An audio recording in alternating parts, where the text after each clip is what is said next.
Hi guys, this is Jeannie. I want to share some projects that I am working on. As you can see, my desk is in full craft mode. It is insane. It is a mess. I don't know what kind of crafter you are, but when I craft, things get a little bit messy because I tend to be working on multiple projects at the same time. So I'll start with one and I'll move and go until I can't go anymore because either inevitably I'm missing something or I run out of something. So I pause that one and I pick up on another one. And so on any given time, I can have 3, 4, 5 projects going, but I do get them done. So lately I have been in embellishment mode, and this is all part of a swap that I am doing with a fellow crafter here on YouTube. Part of our swap is handmade embellishments. And after I agreed to do the swap, I realized I didn't have a lot of handmade embellishments. Usually I make what I need. I attach it to a card or I give it away, but I don't hoard or stockpile embellishments. So I had to basically create a lot of embellishments, and not only for the swap, but just to have on hand so that I don't always have to run out and buy something, or if I'm short on time, I can just reach into my little goodie bag of embellishments and not stress too much. So let's start with recycled items. I am not at all afraid of recycling items, and neither should you. And what do I mean by that? So if you collect, like I know the gorgeous stamps and any of the Santoro stamps come in these beautifully packaged containers. So what I do is I cut them apart after I remove the stamp or whatever it is that I bought, and you can see the writing. This is, part of packaging. What I do, if it's really gorgeous packaging, like in this case, I love these. Look at these. I couldn't just throw these out. So what I did was I used a hole punch. I used paper punch. In this case, I used flowers. I used this one, 2 different sizes so that I can layer. Okay, I'm sure everyone has paper punches on hand. I just, at least when I buy paper punches, I try to buy them in different sizes, same kind of style in different sizes so that I can layer. So I had these 2, and I've had these 2 punches for a while, over 3 years now since I started being a Girl Scout troop leader. I got these to make daisies. So what I did, using those 2 different size paper punches, I punched out the flowers, right? And you can see here. Here's the big one. Here's the little one. And I did that with all of that paper. Then what I did was I inked the edges with distress ink, right? And in this case, I used tea dye. Okay, that's one of my go-to distress inks. Okay, I inked the edges. I layered, used some Scotch. This is the glue that I use. Okay, Scotch brand quick dry adhesive. Okay, stuck them all together, and then I had these gems here. These are probably from Michaels. I'm thinking these are from Michaels. Looks like they're from Michaels. Okay, so after my flowers were dried, I adhered one of these gems to the center of each flower. Okay, and from that recycled package, stuff that I'm sure most of us would have thrown away, I made all of these. Okay, so I recycled all of these flowers from all of this discard. So don't be afraid to recycle materials. If you get something that arrives in a pretty box, break the box apart, cut it apart, save the good pieces, big pieces. Now, I'm not encouraging everyone to start hoarding boxes, but if you see pretty paper like this, or you know, any kind of really unique type packaging, you can reuse it. Okay, that's what I did. And not only did I get these flowers, I also got these butterflies. I'll show you the butterflies. These are the butterflies. Okay, so what I did was using, let's see, which punch did I use? My Martha Stewart Monarch butterfly punch.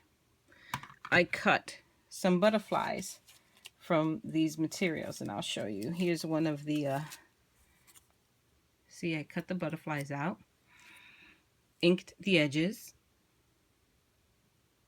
with, in this case, I might have used vintage rose or Victorian rose, I think it's what it's called.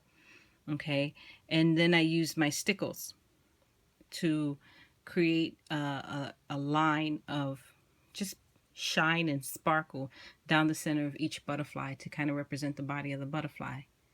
Okay, and you can definitely use these.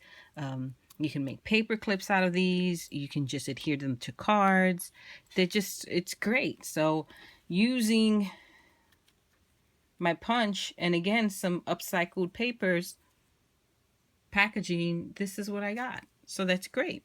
Okay, so that's two piles of embellishments that I got just by upcycling some materials that most of us would normally throw away. Now, so I made the flowers, I made the butterflies. I had a ton of foam stickers that I picked up between Michael's and the Dollar Tree. And I don't know why I didn't think of this before, but I was looking at the stickers today as I was making a flip book. And I noticed that a lot of the stickers are symmetrical. So when you have symmetrical stickers, it's really easy to put them back to back. And one of the reasons I don't make a lot of paper clip embellishments is because I think the back side of the paper clip usually it doesn't look nice, okay? And I know a lot of people solve that situation by adhering either some kind of foam or felt or extra material in the back, but it wasn't me. I didn't want to do that. But today I noticed, again, that I had a lot of flowers that were asymmetrical. Or not asymmetrical, symmetrical. Okay, meaning they were mirror images of each other. So when you have mirror images of something, it's easy to back them back to back. So in this case, using these foam stickers, I believe were from Michael's. I want to say Michael's. I took the flowers and I just backed them to each other like that with a paper clip sandwiched in the middle. So, I mean, I know this is probably not new. I'm sure it's somewhere here on YouTube, but you know, I don't know why I didn't think to do this before. So I'm excited about that because I have a lot of these stickers that I'm not sure what to do, or I have, you know, what to do with, or I just have too many and want to start using them up. And I thought these turned out great.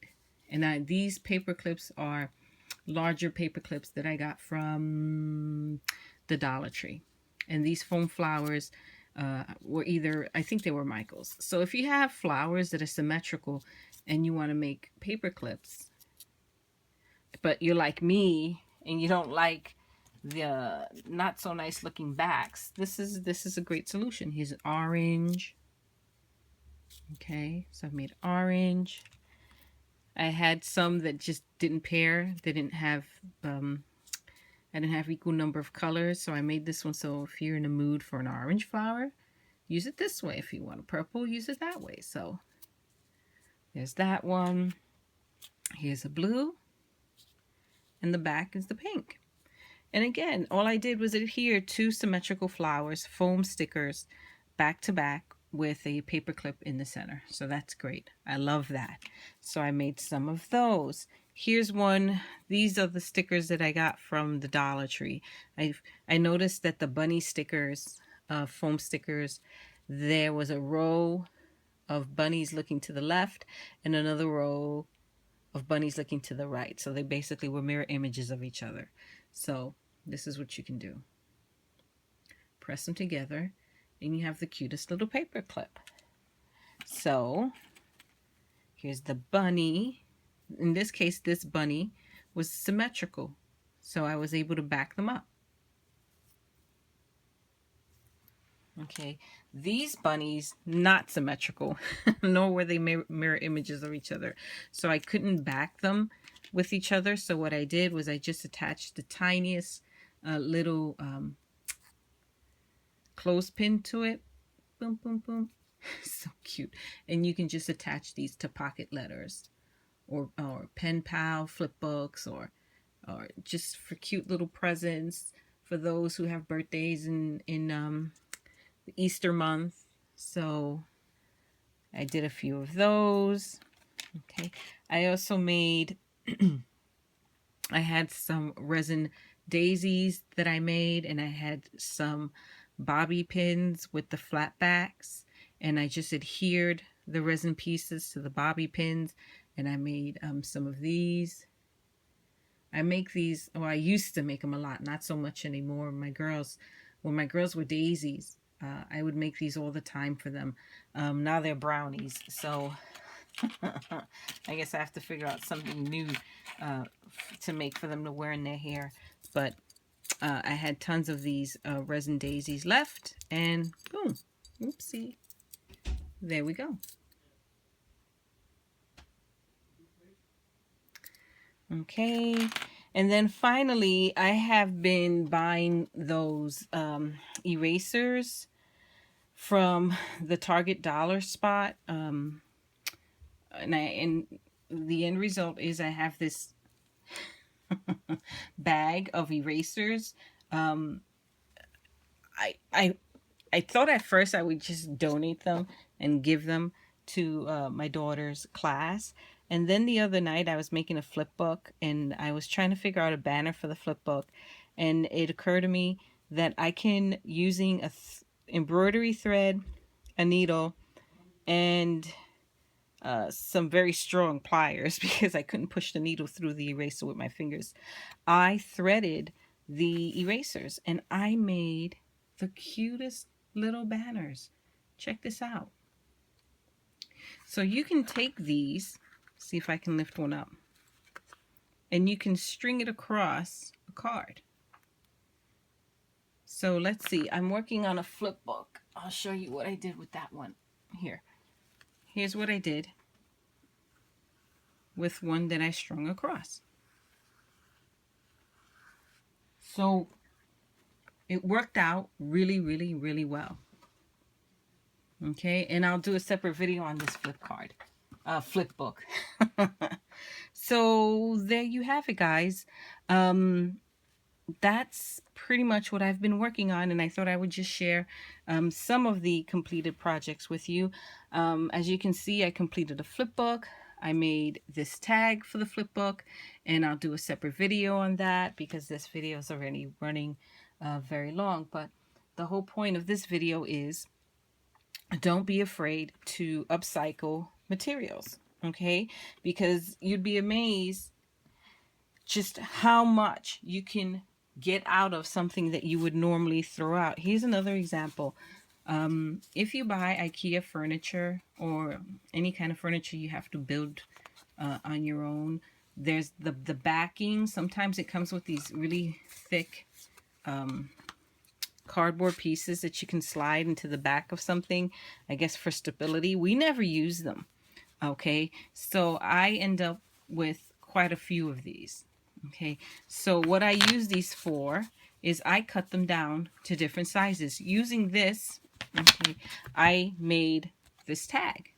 So what I did was I cut down one of these, okay, to the size that I needed.